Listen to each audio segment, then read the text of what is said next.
Alright, hello everyone. I'm recording my thoughts on the top 10 underrated cards for the Legacy Showcase for March 7th, 2021. Um, the band's left a vacuum in what's going on here, so without further ado, the bands of Oko, Astrolabe, and Johto Arcanus, I think, warped the format quite a bit. So, at number 10, Fairy Time Raveler. Um, this is one of the last remaining vestiges of the Fire design philosophy. And I've played with this card quite a bit in new decks already. It's really, really, really good at doing a lot of things. Draw step Hymn to Torok has happened. Prisoning out your opponent's Veil of Summers for your Hymn to Torok has happened as well. It's it's kind of surprising how underappreciated it is. I think previously maybe Oko Thief of Crowns was holding in check a little bit, but yeah, I would definitely recommend you all try this one. Just a really good tool to have in your toolbox nowadays. So that's number 10. Let's keep going. Number 9, Brazen Borrower. So basically, this is a nod to Delver decks losing a lot of their catch-allness in the form of Oko Thief of Crowns.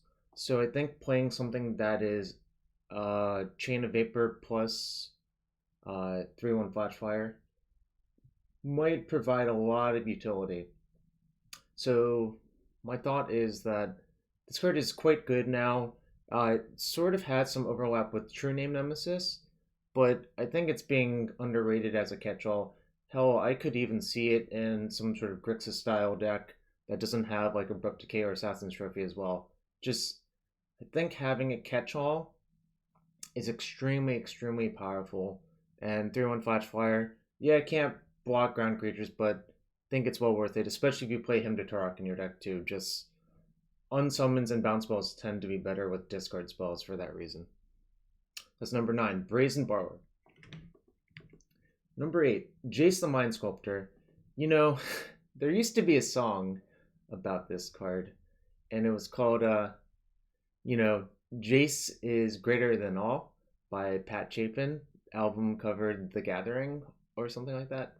But really, what was holding this card back was A, Rug Delver was one of the most popular decks. B, Oko Thief of Crowns was everywhere, including in opposing control decks, so your Jace wasn't really safe. I think with both of those factors gone, um, it's it's going to be a good card again. In fact, it might even be a great card. So look to play one or two copies of this card in your control slash mid-rangey blue decks. Think you'll be very surprised about how well it's aged, as opposed to before where it hadn't aged particularly well. So that's Jace at number 8. Number 7, Stoneforge Mystic. Again, a winner in the Oko being banned category because equipment weren't really doing it for me. So by association, Batterskull, Umza's GTA, sort of whatever, sort of X and Y, probably Fire and Ice and Feast and Famine are the best ones. All those cards are soft unbanned now, and it is mostly because of Oko Thief of Crowns. You don't have to feel silly about spending work and time to make a Batterskull, even if though it's a 2-for-1 versus Oko where it's hard to make progress. Now I think you can just do your thing, get your German to play, try to make progress, try to pressure them, and it's going to pay rewards. So, yeah, Stoneforge Mystic at number 7, and in association, what decks improved in that regard? Probably like Death and Taxes, Maverick style decks, which is white green, Zenith, and maybe even like a Bant Stoneblade deck like I played, or Blue White Stoneblade deck. All of those win because Mystic is soft on band.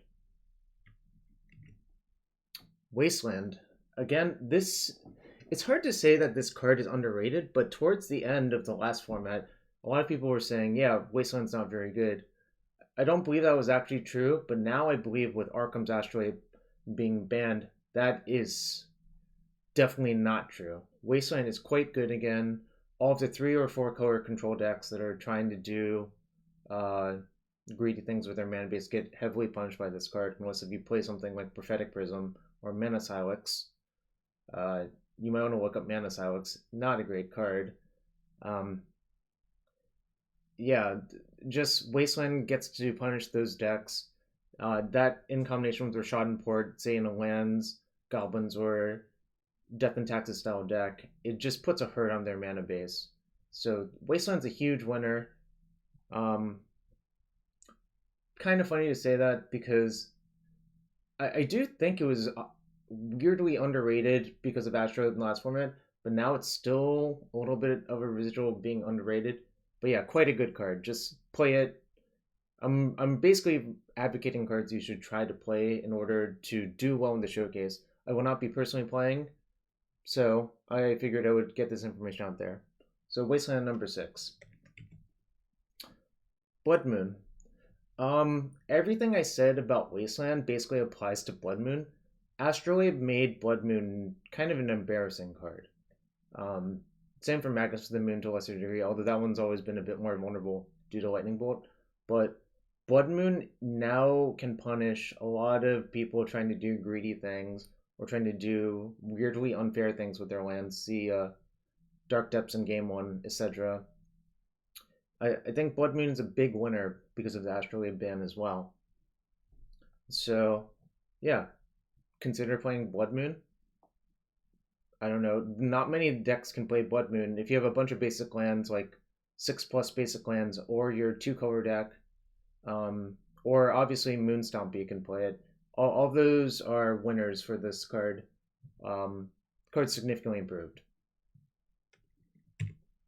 Number 4, Plague Engineer. So I think Plague Engineer was like decent in the last format, but now it's even better with the rise of True Name Nemesis and Death and Taxes coming back out, and a lot of other metagame factors, I think, have made this card a lot better.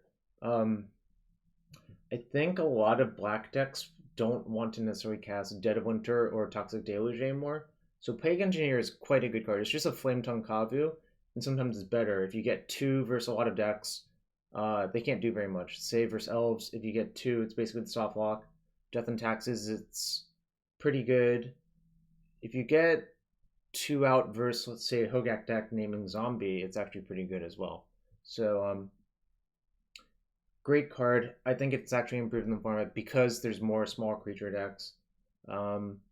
So expect to see this one. Play it if you're a Grixis style deck, if you're Bug style deck, if you're Esper style deck. Basically any mid-range black deck that it doesn't even have to play blue, like, and probably good in like post-board configuration for like Abzan, Maverick with Knight of the Reliquary. It's just Plague Engineer is a great card. So yeah, try to play that one. Number 3, Chalice of the Void. Again, really big winner because of Oko Thief of Crowns being banned. If Oko weren't banned, this card was frankly kind of embarrassing versus Oko. But now you can try to play a game using the London Mulligan to get turn 1 Chalices more often versus, essentially most of the format is not great versus Chalice on the play. So yeah, Chalice is really good. Correlates to the Moonstompy being good, like I said again. I think this card is another reason I like Brazen Borrower so much, which was earlier on the list.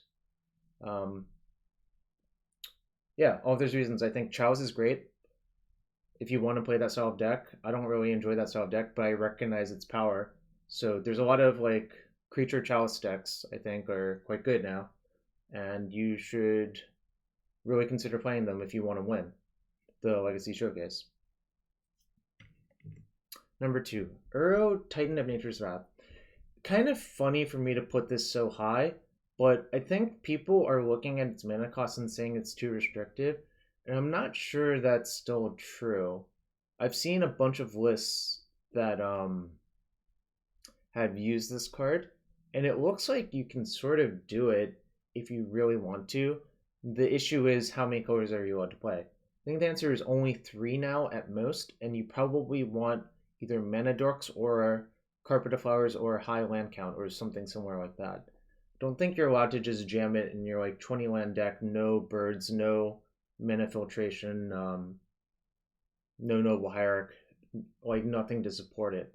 It's hard to just play only interaction and Uro now and expect to cast it in a timely fashion without something else going on. Unless if you expect to cast it extremely late. So yeah, I think Uro has shown its power in basically every format, and I think you should reconsider playing a lot of them in your base blue green decks, whether it be like, bug style, Bant style, even straight like blue green Omni could play a few somewhere. I think it's quite a good card, and you should really, really, really consider playing it somewhere. And this correlates with my number one pick for the most improved card, and one is that's going to terrorize the format, which is Veil of Summer. I think Veil of Summer and Uro actually go together extremely well. Veil, I think, is great. Again, it was fine before, but now it's great. People are going back to Thoughtseize, going back to Himdashar, going back to Kolaghan's Command. All those cards, if they get veiled, it's a huge blowout in terms of mana and card economy. So with all those factors in mind, I just think Veil is the best card, and I would be looking to play a deck that can abuse Veil or use Veil extremely well. The Epic Storm comes to mind. Blue-Green Omnitel comes to mind. Certain depths variants can play this card, although I don't think it's great to main deck it there. Sideboard, it's good. But mid-range, like Bug, Bant, can use Veil pretty well. Even I think Rug, by this point in a post-board game, can use Veil sort of well, although not as well as the other decks. So yeah, Veil of Summer is my number one pick. Correlates with Uro as well. And yeah, I think just if you want to win the showcase, consider playing any of these 10 cards, some of them even together with each other, and I think it'll pay great dividends. Thanks for watching. It's a quick video, and I hope the advice helps you. If you enjoyed this video or you have questions, post in the YouTube comments, and I will check them out. Also, hit follow and sub. Thank you, everyone. I'll see you all for the next one.